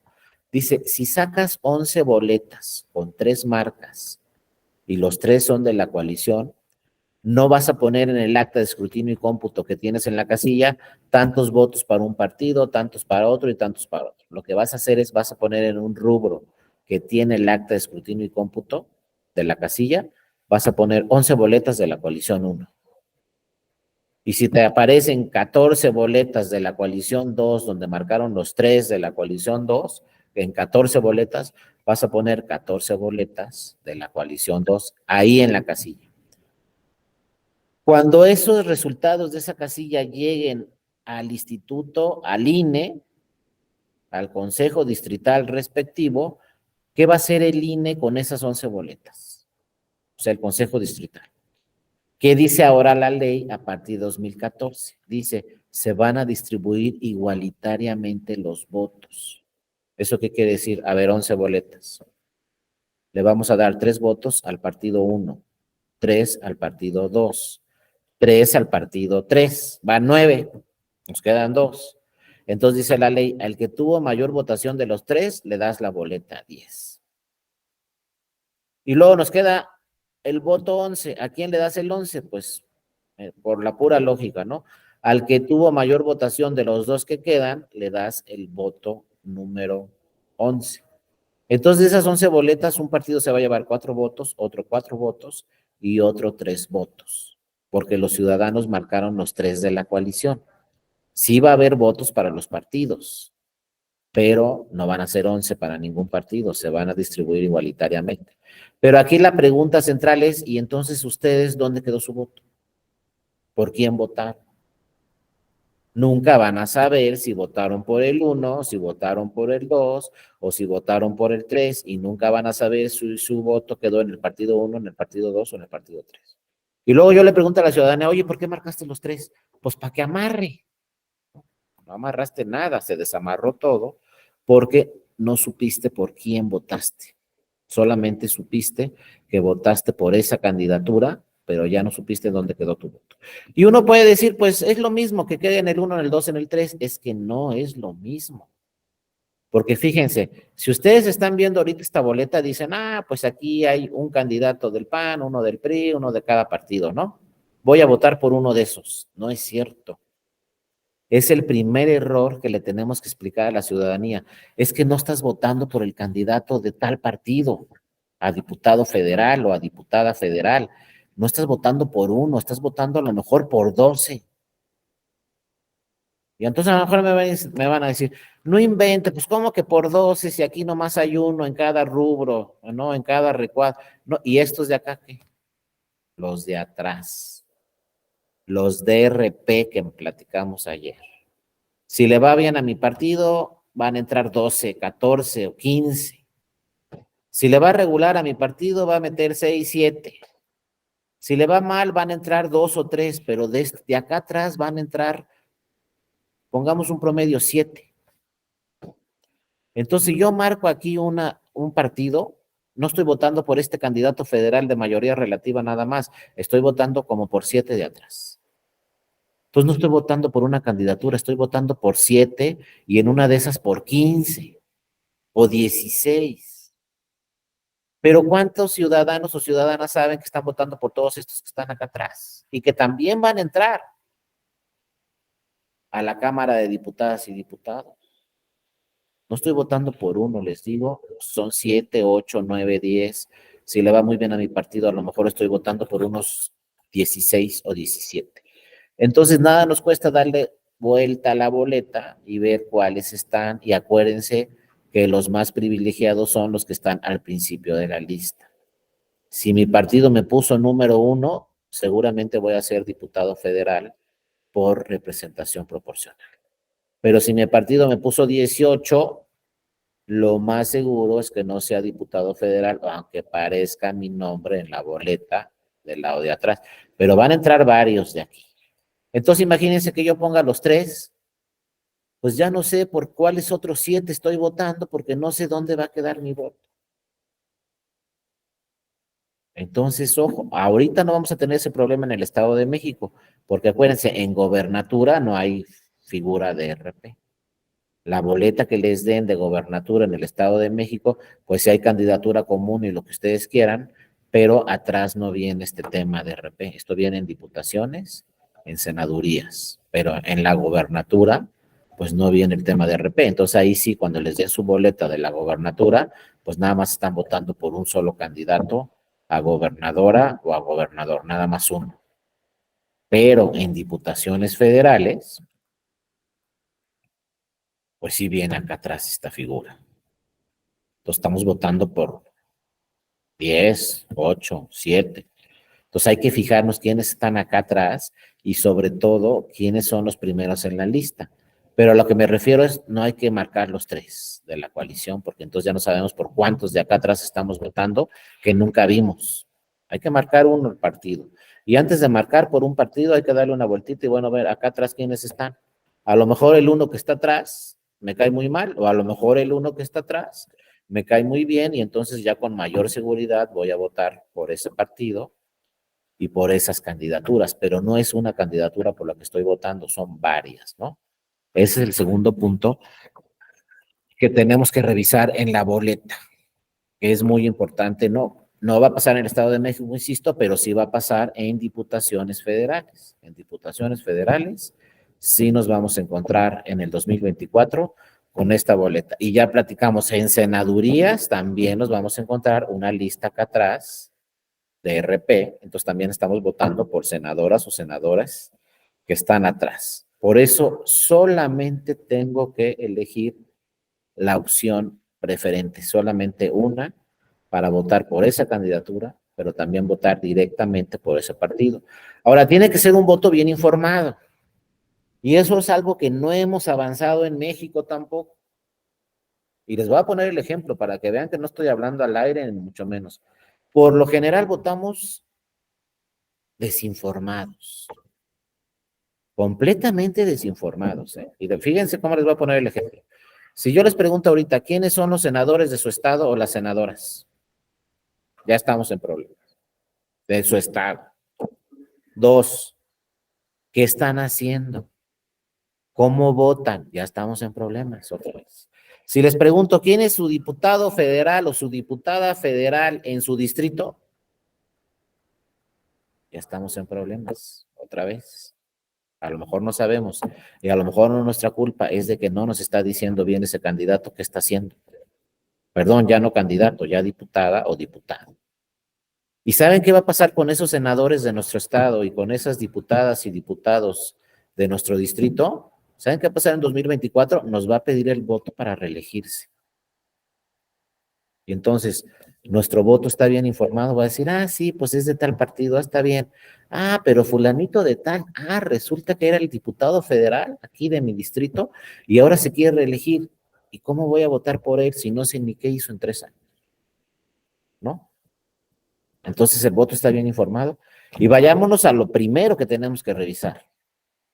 ¿Quién es el presidente o la presidenta municipal en mi municipio? ¿Qué está haciendo? ¿Cómo está la seguridad? ¿Cómo está la pavimentación? ¿Cómo está el alumbrado? ¿Qué está haciendo con las personas que pertenecen a grupos en situación vulnerable? ¿No? Adultos mayores, personas con discapacidad, mujeres solteras. ¿Qué está haciendo la presidenta municipal? ¿Hay seguridad o no hay seguridad? Ya mejor ni les pregunto, ¿no? Porque ¿qué creen que va a hacer esa presidenta municipal o ese presidente? les va a pedir reelegirse. Entonces, para tener un voto informado, si hay que buscarle por ahí en redes sociales, pues, ¿qué andan haciendo? Miren, yo les soy sincero, yo no ando buscando, yo la verdad no sigo a mi senador del Estado de México y senadora, tampoco al diputado federal, pero sí sigo a mi presidenta municipal todos los días. También sigo al gobernador del Estado de México todos los días, pues porque ahí vivo. Pero como trabajo en la Ciudad de México, ¿qué creen? También sigo a la jefa de gobierno todos los días. Y luego, como soy de Colima, ¿qué creen? Sigo a la gobernadora, que es muy joven, tiene 37 años, todos los días la sigo a ver qué anda haciendo por allá. Y luego, ¿qué creen? También sigo a la presidenta municipal de Colima, que además es un tema muy interesante porque la gobernadora es de Morena y la presidenta municipal de Colima es del PRI. Porque ¿saben qué? Todas esas nos van a pedir el voto para reelegirse. Entonces tenemos que tener un voto bien informado, porque les voy a decir qué pasó en el 2018. Y yo ojo, pienso, porque no tengo pruebas. Yo nunca afirmo cuando no tengo pruebas y pienso lo que pasó en el 2018. Pero por ahí un compañero de Morena me dijo, no, ¿qué cree? Pues que yo estaba trabajando ahí en una campaña con un candidato a senador. Ah, no, pues que a todo dar. Pero íbamos hasta abajo en las encuestas. Y seguía la campaña y hasta abajo. Y seguía la campaña y hasta abajo. Y entonces, ¿sabe qué? El día de la jornada electoral estuvo muy pesada la chamba, ya andaba con el candidato a senador por todos lados, pero todo muy mal, ¿no? Las encuestas hasta abajo. Y entonces ya como a las 10 de la noche, pues que nos fuimos a dormir, ya desanimados. Y pues que le hablan al candidato a senador a las 3 de la mañana y le dicen, pues tú ganaste la elección. Pero ¿cómo que tú ganaste? Lo despertaron. ¿Cómo que tú ganaste? Sí, tú ganaste, pero iba hasta abajo en las encuestas. Pues quién sabe qué pasó, pero toda la gente marcó Morena. Y eres el actual senador de la República porque ganaste la elección en primer lugar. Les digo, son rumores, A mí me platicaron, yo no tengo pruebas, a lo mejor no iba en último lugar en las encuestas, a lo mejor la gente sí lo conocía, no sabemos, pero ganó. Pero ¿qué nos dice ahí la lógica? Pues que la gente votó por el partido y a lo mejor ni siquiera vio el nombre de la candidatura. Eso no es un voto bien informado, pero bueno, ya le estamos dando el beneficio de la duda a ese senador. Entonces ahora hay que revisar qué está haciendo ese senador, a ver si cuando nos pida la reelección, volvemos. Eso es un voto informado, pero en México no estamos acostumbrados. Esa es la verdad. Luego nos vamos en automático por el partido y ni siquiera andamos revisando por quién estamos votando, quiénes son las candidaturas. Luego acuérdense que hay candidatos muy astutos que están en un partido, luego están en otro y luego están en otro. Y todas las ganan. Pero entonces hay que revisar a la persona, no al partido. A lo mejor es una persona muy exitosa, hace bien su trabajo, pues hay que seguirlo en el partido que esté. Eso es un voto informado y entonces eso es lo que tenemos que revisar. Pero yo, cuando todo esto me platicaron, dije, no, pues sí voy a seguir a 2, 3. Y a mi presidenta municipal, se los digo, la sigo todos los días porque yo sé que va a pedirme la reelección. Y entonces tengo que pensar si se va a reelegir o no. Claro, tengo que esperarme a ver cuál va a ser los demás que van a participar en esa elección de la presidencia municipal. Pero tiene que ser un voto bien informado. Pero ese es el problema menor, De una vez les aviso. El problema mayor es que no vamos a votar la mitad. Ese es el mayor. El menor ya es el voto bien informado. Pero hay que empezar con salir, emitir el voto y más o menos. Ahora, el presidente, pues también lo sigo, Ahí las mañaneras veo siempre el resumen, pero pues sí lo sigo porque pues por una responsabilidad cívica hay que seguir a nuestro presidente todos los días a ver qué está haciendo, qué no está haciendo, etcétera, porque es el presidente de todas las mexicanas y de todos los mexicanos y entonces tenemos que estar atentos, ¿no?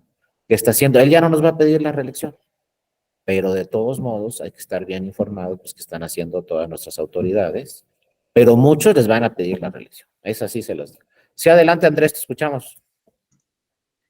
Aquí, por ejemplo, en Hidalgo no hay reelección para los ayuntamientos, No sé si en otros estados, ahorita que pues, vemos bastantes personas de diferentes lugares, en Hidalgo los ayuntamientos duran 4 años. Por tal motivo, no tienen derecho a la reelección. Esto me parece que se va a modificar, o el Congreso está trabajando en eso, para que, por eso Hidalgo, pues ha tenido tantos procesos electorales en los últimos 5 años, me parece que es el que más procesos electorales ha tenido Exacto. el instituto. Entonces, la verdad se ha tenido bastante trabajo, pero esto viene con lo que estaba comentando maestro Darío respecto de, pues que van a pedir nuestro voto, ¿no? Justo hoy, hoy a la presidenta o expresidenta municipal de Pachuca, la están procesando hace unos minutos, pues ahí por algún tipo de delito están las notas de aquí de Hidalgo, que ya están, pues llevándola a juicio, pues, por alguna situación que debió de haber hecho, ¿no? De la capital de Pachuca.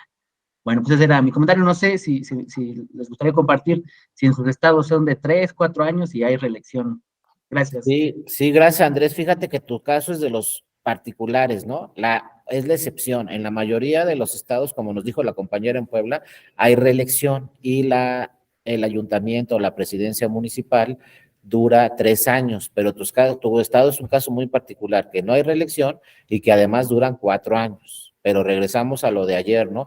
Ahí cada congreso estatal puede decidir si quieren reelección, si no quieren reelección.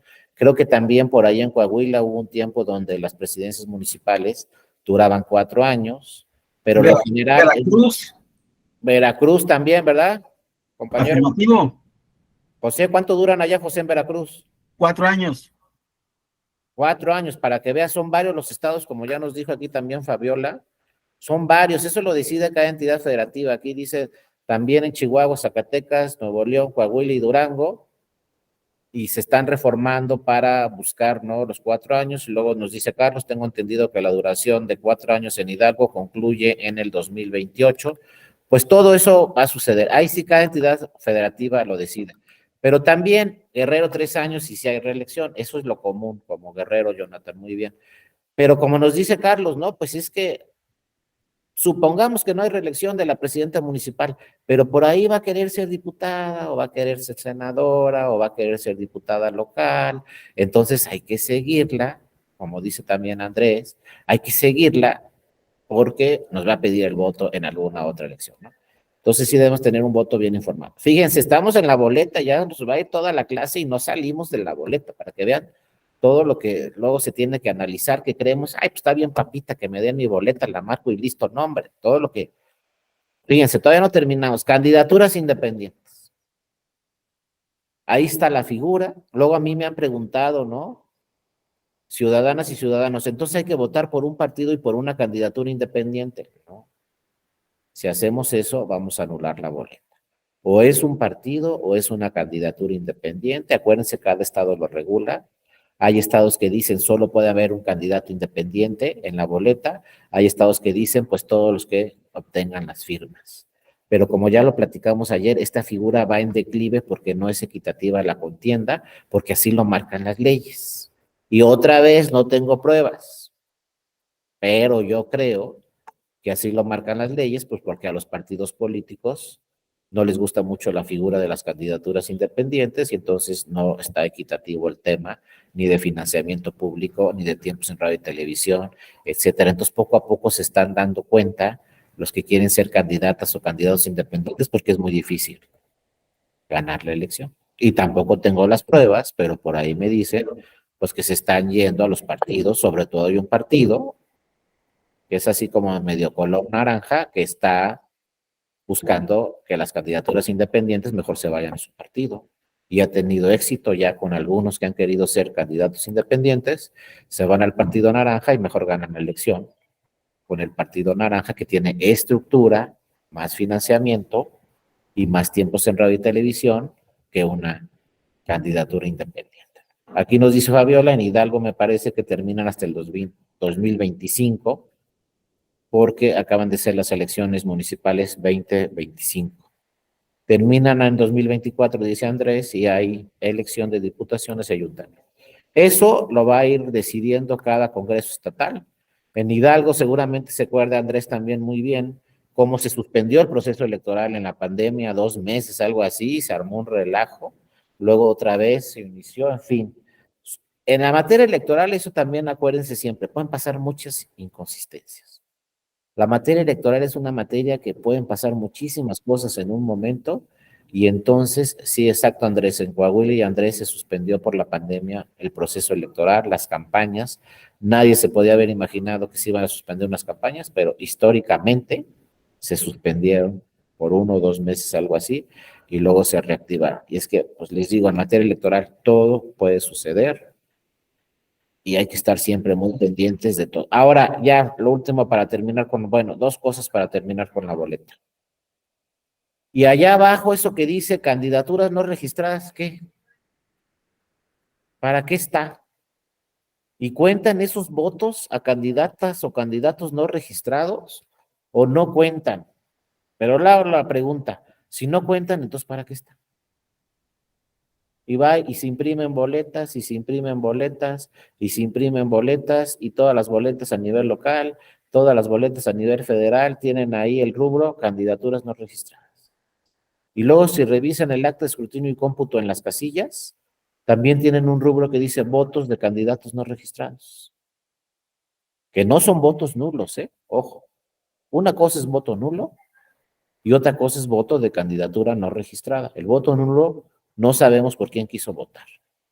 Y el voto de candidatura no registrada es que votó por un candidato no registrado. Pero a ver, ¿por qué están? ¿Qué dice la ley? Esos votos no cuentan. Para nada, ni para RP, ni para nada. Entonces, ¿por qué están? Y luego, ¿qué creen que le pasó al tribunal ya hace muchos años? Por ahí del 2005. Resulta que en Las Vigas, Veracruz, por ahí hay un compañero de Veracruz, en Las Vigas, Veracruz, ganó el candidato no registrado. Era un médico muy famoso en ese municipio y entonces ningún partido lo quiso registrar. Pero la gente ahí dijo, no, queremos votar por el doctor, el médico. Y entonces todos pusieron su nombre y ganó. Pero luego eso se impugnó y llegó hasta la sala superior del Tribunal Electoral. Era otra integración, ¿no? Otros magistrados, son 7, y entonces fíjense cómo quedó la votación en la sala superior. 3 dijeron que tenía que ganar porque era la voluntad ciudadana. Y 4 dijeron que no, porque no había cumplido con todos los requisitos que marca la ley. Y además que no sabían de dónde había obtenido ese doctor el financiamiento para sus campañas. Pero el resultado quedó 4-3. A lo mejor hubiera ganado, hubiera no ganado, pero ahí en ese tiempo, 2005, 4 magistrados votaron en contra de que fuera el ganador y 3 votaron a favor de que sí fuera el ganador. Pero pasaron los años y sigue. ¿Por qué sigue eso? Ya tenemos un caso hasta el máximo tribunal que dijo, no van a contar, no va a ser el ganador aunque gane. Y entonces, ¿por qué sigue eso en la boleta?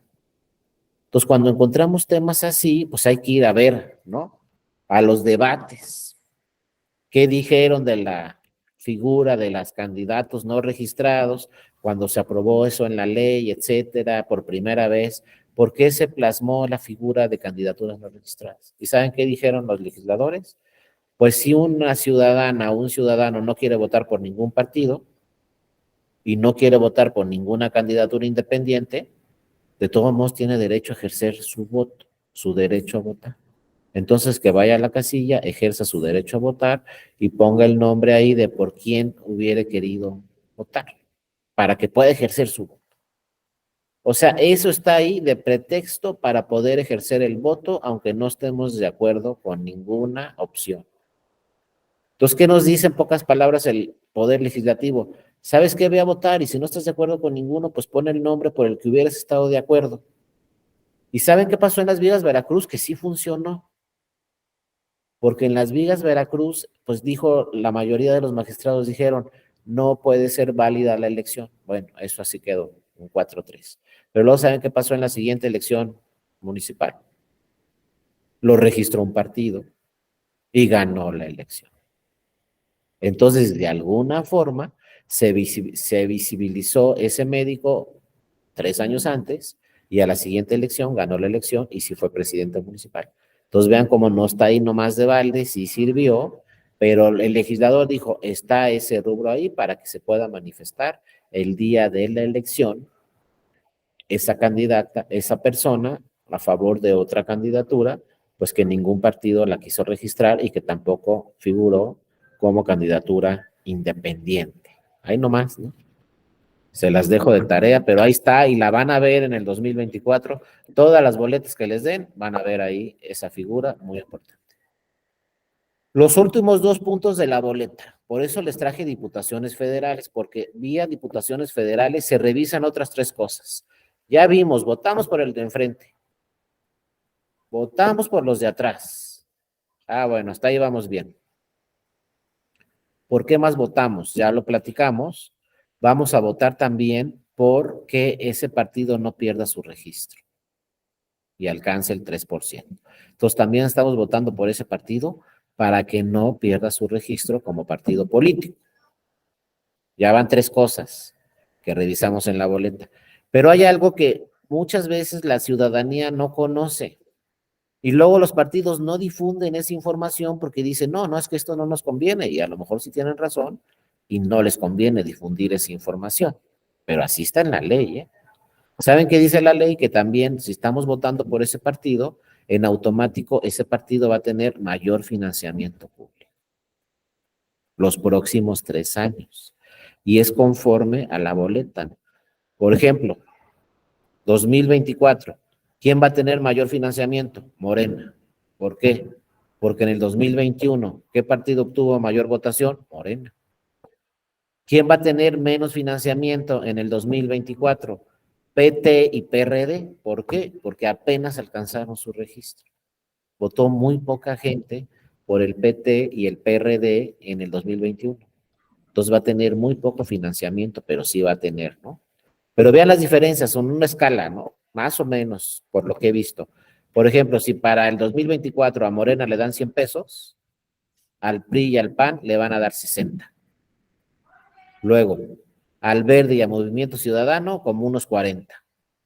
Y al PRD y al PT 15. ¿Eso está equitativo? Pues a lo mejor no. Pero así votó la ciudadanía en el 2021. ¿Qué financiamiento van a tener los partidos en el 2025? Pues conforme vote la ciudadanía por esos partidos en el 2024. Claro, los partidos no dicen, oye, si votas por mí voy a tener mayor financiamiento, porque la ciudadanía por lo general no está de acuerdo con tanto financiamiento que le dan los partidos. Entonces eso no lo dicen, pero la ley sí dice, entre más votos tengas, más financiamiento público vas a tener los próximos 3 años, o sea, 25, 26 y 27, el financiamiento que tenga cada partido va a ser con base en los resultados de la elección de 2024. Entonces, oh sorpresa, también estamos votando para que ese partido tenga mayor financiamiento. Y la última, también ese partido por el que estemos votando va a tener mayores tiempos en radio y televisión. A lo mejor, por ejemplo, para el 2024, Morena va a tener 100 minutos y el PRD 15. ¿Quién decidió eso? La ciudadanía con su voto.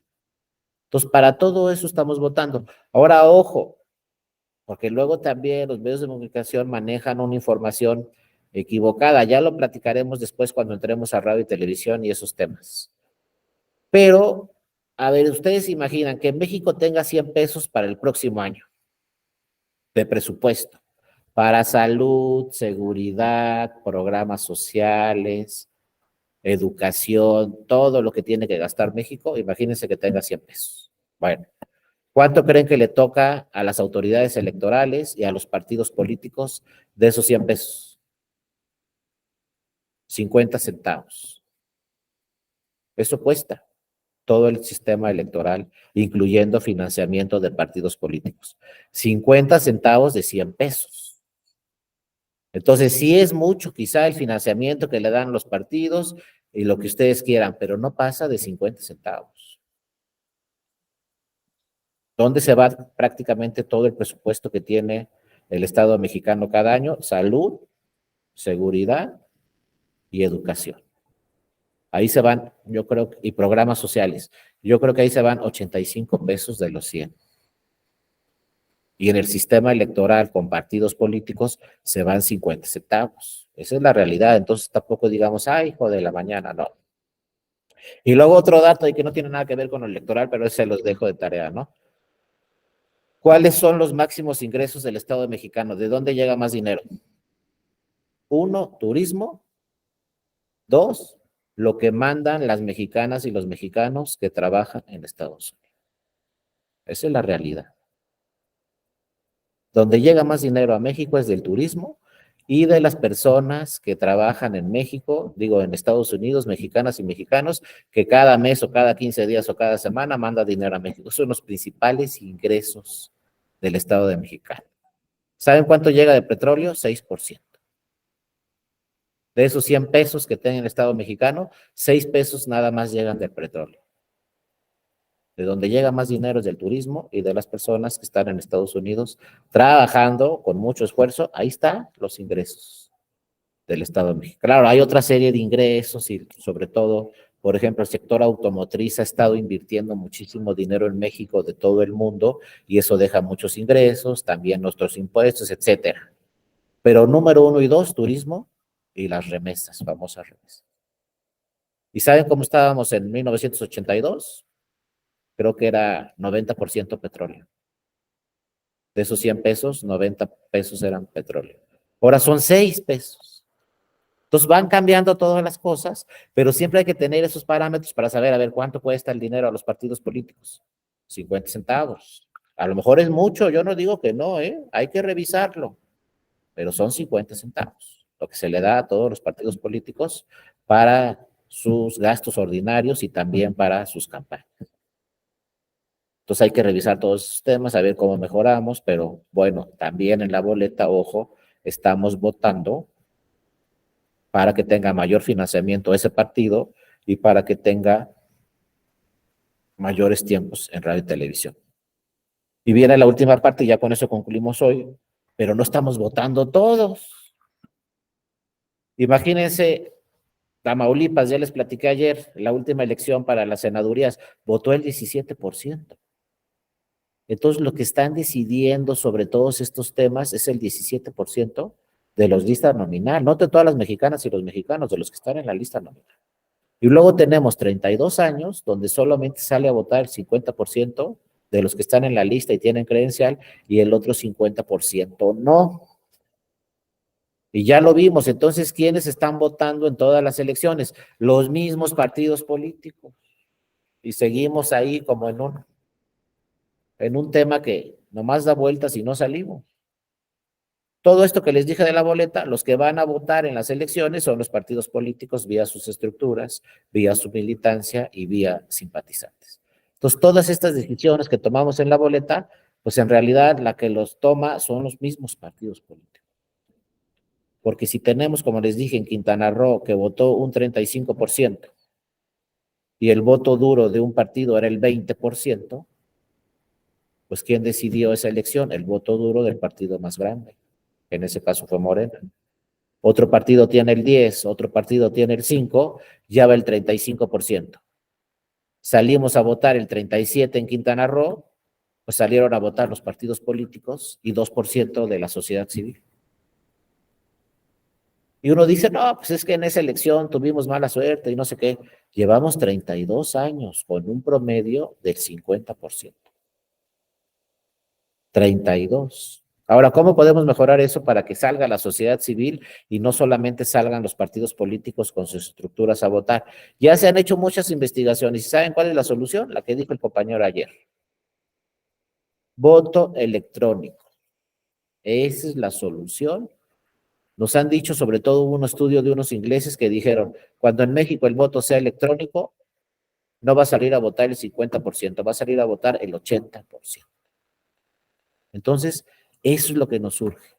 Para que participe en estas elecciones la sociedad mexicana, necesitamos el voto electrónico. Urge. Yo ya veo a cualquier joven con su celular ahí, la boleta una semana, pues claro que la va a marcar. Imagínense que tengamos nosotros en nuestro celular o en nuestra tableta o en nuestra computadora una semana la boleta. ¿Ustedes creen que no la van a marcar? Pues la vamos a marcar. A lo mejor el lunes no, el martes no, pero ya el miércoles o jueves vamos a decir, pues vamos marcándole.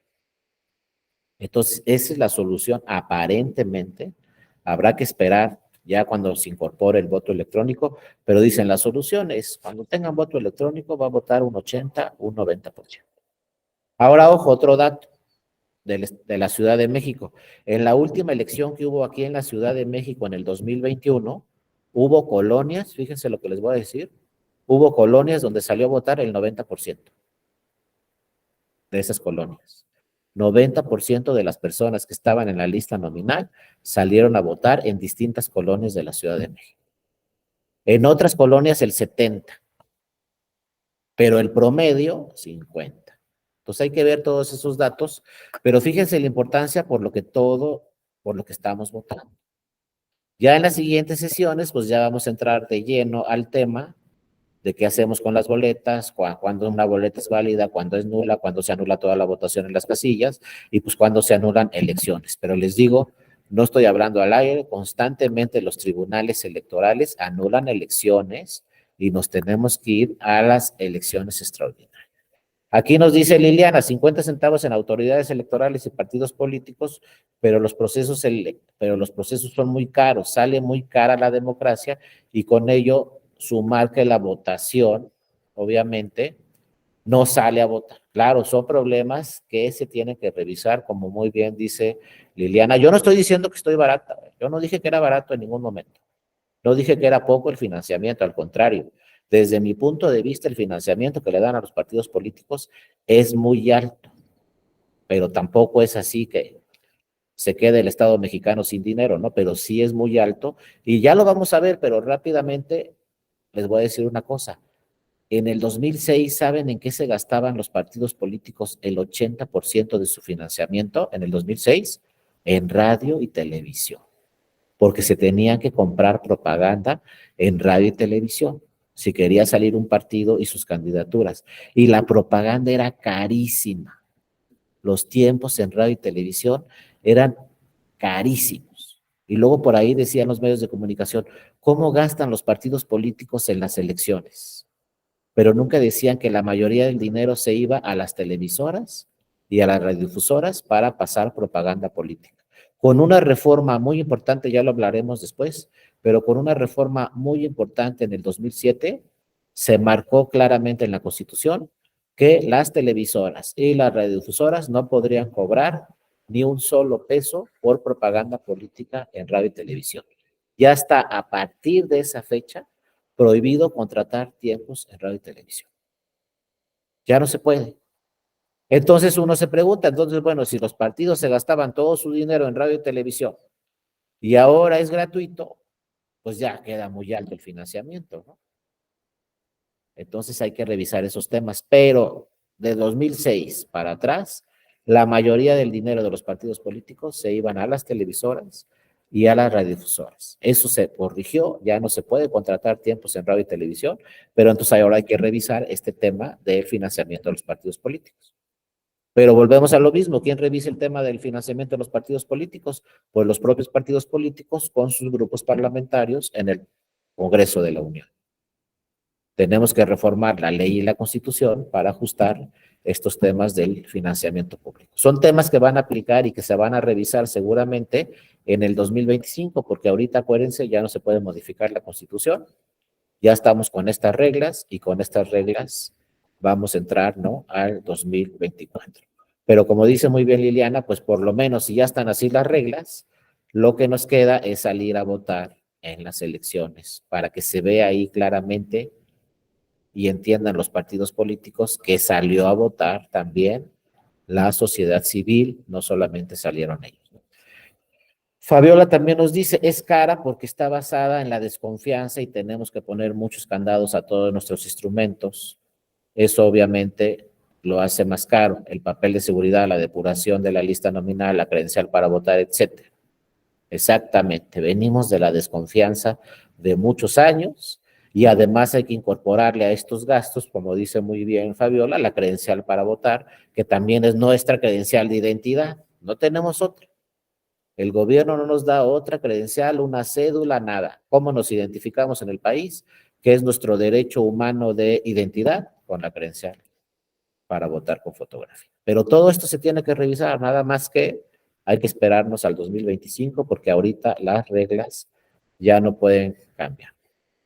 Y luego Jan Díaz nos dice, hay un tema especial en la reelección, desde mi punto de vista, viola la equidad en la contienda, ya que al menos en el caso de Puebla, las presidencias municipales tienen constante acceso a medios de comunicación durante su gobierno, entonces prácticamente todo el tiempo tienen publicidad quien busca la reelección. También muchos temas de esos, Han, han llegado al Tribunal Electoral, donde muchas veces se cuestiona, oye, pues es que ese es el presidente municipal, pues está utilizando recursos públicos para hacer campaña. Cuando eso se acredita en un expediente, se sanciona, ¿no? En su caso, a esos servidores públicos, porque nadie, y eso sí lo dice desde la Constitución claramente, nadie puede utilizar recursos públicos para propaganda personalizada o para propaganda política. Ya vamos a ver ese tema también, porque hay una causal de nulidad que dice, si hay recursos públicos, se puede anular la elección. Ya poco a poco vamos a ir llegando a esos temas, ¿no? Por otro lado, Marco Antonio nos dice, yo lo veo desde el punto de vista costo-beneficio, también puede ser. Adelante, Edgar, te escuchamos. Buenas noches. Buenas noches, Darío, buenas noches a todos. Bueno, se estaba comentando desde hace un ratito en cuanto al costo-beneficio.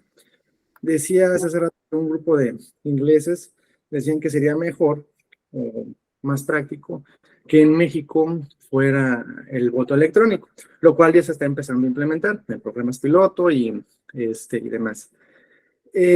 La pregunta es, ¿qué tanto se ahorraría o qué tan práctico sería una vez implementado a nivel general en la votación electrónica? Ahora también está lo que decía la compañera Liliana, creo, que estaba la cuestión de la desconfianza.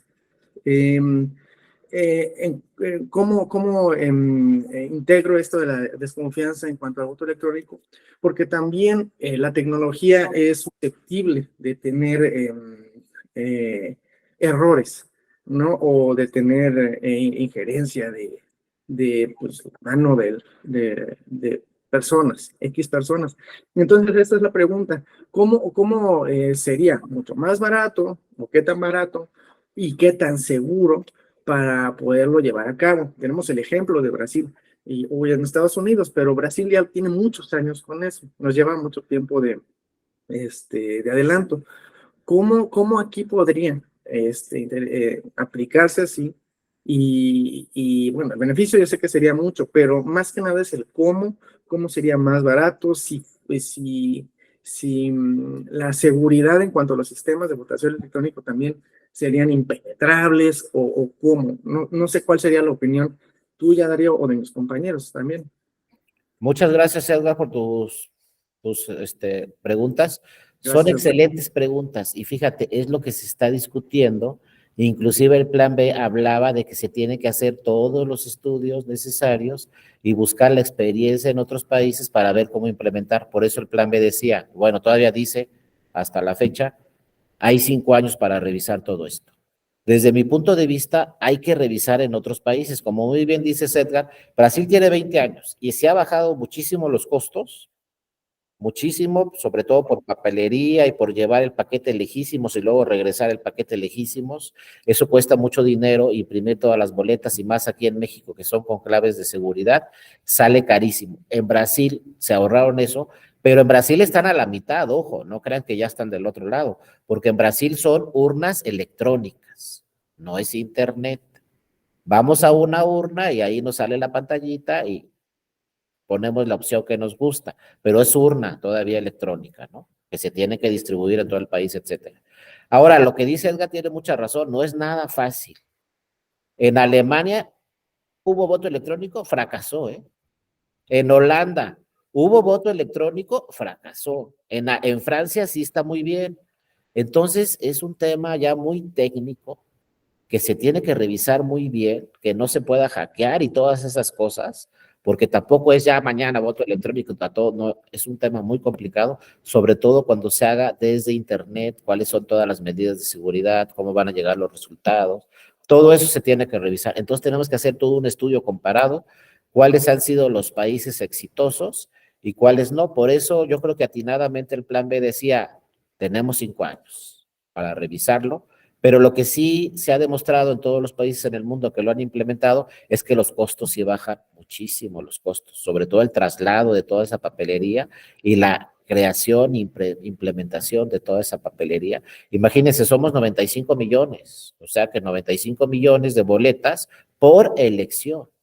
Si son 6 elecciones, como en la Ciudad de México, pues son 95 millones por 6.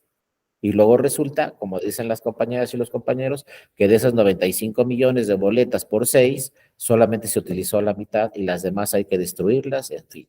Son temas que, qué bueno que los tocas, Edgar, y pues es un gran compromiso para el Poder Legislativo a partir de 2025, ver cuál va a ser la mejor manera de implementar estos temas. Aquí nos dice Fabiola y nos deja aquí un link muy interesante de estos temas en donde se ha discutido cómo implementar el voto electrónico y yo creo que se tendrá que seguir discutiendo. Adelante, Carlos, y luego Marco, los escuchamos. Gracias. Gracias, Edgar. Te escuchamos, Carlos. Gracias. Pues nada más como para problematizar más sobre este tema del voto electrónico, pienso que lejos de resolver el tema, lo complicaría más porque no solamente es un tema presupuestal que por sí mismo es caro.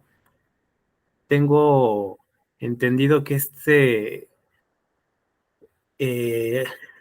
auxilio digital está soportado en urnas electrónicas que son muy caras en su mantenimiento, porque es como tener un software que por sí mismo no se puede dejar inhabilitado durante 2 años para volverse a ocupar al tercer año, sino que cada año se le tiene que estar dando mantenimiento, o al menos eso es lo que me han comentado mis compañeros de la Dirección de Tecnologías de la Información, y así también lo ha referido el consejero Ukip Espadas, que en sí mismo, pues la misma inversión en el software es muy costosa en términos meramente materiales, y ahora en términos de lo que nos ocupa, pues también creo que dificultaría cómo garantizar la secrecía del voto, ¿no? Si fuera por un dispositivo electrónico que no estuviera propiamente en un centro de votación, ¿no? Entonces, eso es algo riesgoso y pues como todo instrumento material, pues es falible.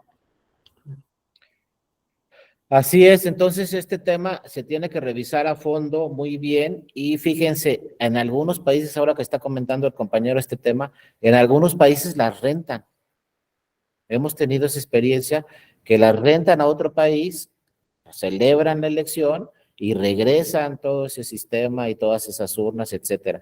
Yo creo que en México, pues no sé si convenga de plano implementar todo el sistema o empezar rentando urnas electrónicas, pero México es un país tan grande y que tiene elecciones continuamente, prácticamente cada año, que pues rentar no creo que sea, y yo creo que hay que empezar en el 2027 en un híbrido, con unas electrónicas y si, a lo mejor también ya con internet en algunos lugares. Si hay cobertura a nivel nacional, pues podemos tener las dos cosas, ¿no?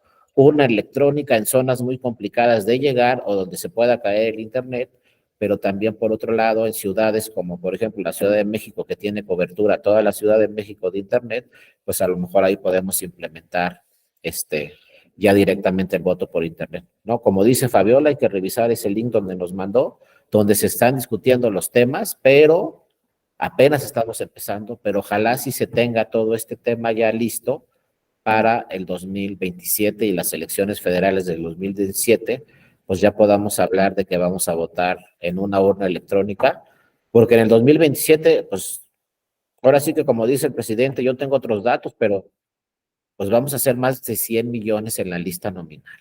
Eso sí, más de 100 millones. Entonces, imagínense, imprimir más de 100 millones de boletas por elección. Yo creo que ya tenemos que superar el tema, pero hay que revisarlo, porque Alemania, no me digan que es un país avanzado y tecnológicamente de los países de punta, y falló. Holanda, ¿qué podemos decir de Holanda? Y también falló el voto electrónico. Entonces, no es cosa sencilla, hay que seguir discutiéndola, pero tratar de implementarlo, porque México tiene una de las listas nominales más grandes de todo el mundo, ¿no? México está en los 10 países en el mundo con más habitantes y con las listas nominales más grandes. 10 países, estamos en el top 10 de los 10 países con más personas que están en una lista nominal. Sí, adelante, Marcos, te escuchamos. Sí, gracias. Rápidamente para que concluyan mis compañeros. Sí, efectivamente, yo creo que es un tema complejo, muy, muy complejo, no es nada sencillo. Aquí también tiene que predominar mucho la honestidad y los intereses, etcétera. Pero yo en lo personal, digo, y esperemos que si en 2027 empiecen algunos pilotos, me imagino que debe ser caro, pero yo mi comentario lo voy a centrar en que yo prefiero unas elecciones en donde haya la votación electrónica, porque como usted bien comentaba, maestro, yo creo que sí se incrementaría en número las personas que van a salir o que votarían desde casa, ¿no? Yo creo que sí, de un 50% se puede incrementar incluso hasta un 90%, ¿no? Podría ser. Pero ¿a qué voy? Que yo prefiero que sea así porque entonces ya va a definir la ciudadanía y no los partidos.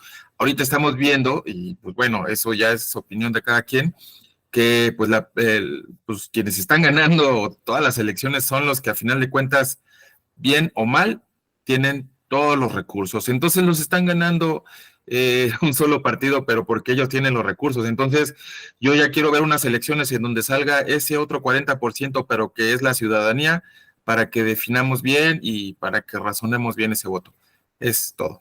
Exactamente, Marco, así debe ser. Los que tenemos que salir a votar es la sociedad civil, y yo sí tengo la esperanza de que estemos hablando en el 2024 por lo menos de un 70% de votos en promedio, ¿no? Ojalá le subamos al 50, pasemos al 70, y otro punto muy importante, pues hay que seguir revisando estos temas.